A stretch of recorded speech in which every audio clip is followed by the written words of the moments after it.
Okay, it is today. We are here. We are testing out the new Burris Cloud by CraftandRide. I've been spending about a week or two on it. We've gone off roads. I put it through hell off roads. I'm going to get into that a little bit. But what I wanted to do was to ride it around on some of these local paved trails and see how it does out here. It's not really what I do, but I've been running this tire between about 11 and about 14 to 15 PSI off-road, which is fantastic. I've just put 22 PSI in here, and I swear to God, somehow it feels more stable than it did with less. So we're gonna go give it a shot. We're gonna give it a run around, and we're gonna see how it performs. All right, let's head out.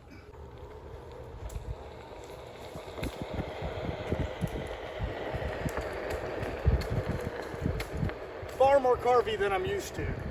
This is, but it feels stable. It's not an unstable feeling. Okay, so we've been riding it a little bit, and I will tell you this: it is this tire feels so stable. I didn't think it would, because honestly, when you go to get off it, it almost wants to fall over. Well, I mean, I did that, but see how easy it is just to fall over? It is so, it just doesn't seem to have an edge that you can find, except for when you're at a high PSI. I'm at about 22, maybe 24 now that it's heated up. But it's just, it's stable, which I did not expect to feel.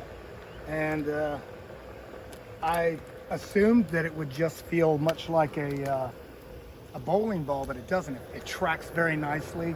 The rubber compound is just perfect. I don't know exactly how they've come up with it, but good job, CraftandRide.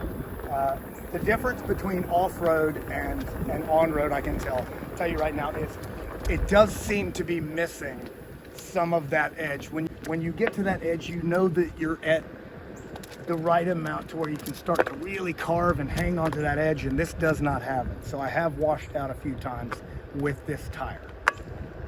Off-road. On-road, it's just outstanding. I assumed that if I were to let this tire down to 16 or lower on the street, it would be even more carvy, which is just mind blown. I almost want to let some air out of it to see how it performs.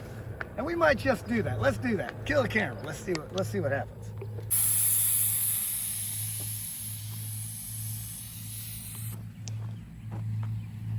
Yeah. That's right around 15, I'd say. Thank you, armadillos, Corey, for my armadillos inside here. I was gonna puncture the tire, but then I thought I'd still like to make it home, but I bet you'd seal it. Holy shit, yeah. Okay, so it is now much more stable. With less air, it is actually more carvy than it is, or with less air, it's more carvy than it is with more air, which is just crazy. I mean, look at this, it's super nimble now. I went from 22 to 24 PSI down to around 15, and now this tire acts like a pint tire. And you know, it's the reverse of what you would think. It's now more unstable because the edges are falling away, leaving it feeling just immensely snappy and carvy. Fun. All right, so we stopped by the our little favorite Mexican cantina watering hole, and to top off, one of the things that we were wanting to say, yeah, first of all, for sure, cheers. We got margaritas coming too.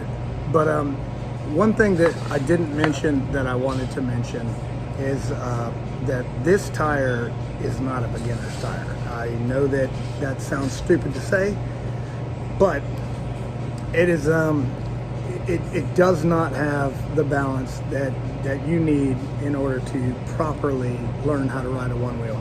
Also, it is not the most stable tire off-road, which can be great and very rewarding, but for those of you who have been riding a treaded tire and are going to move over to a slick for off-road,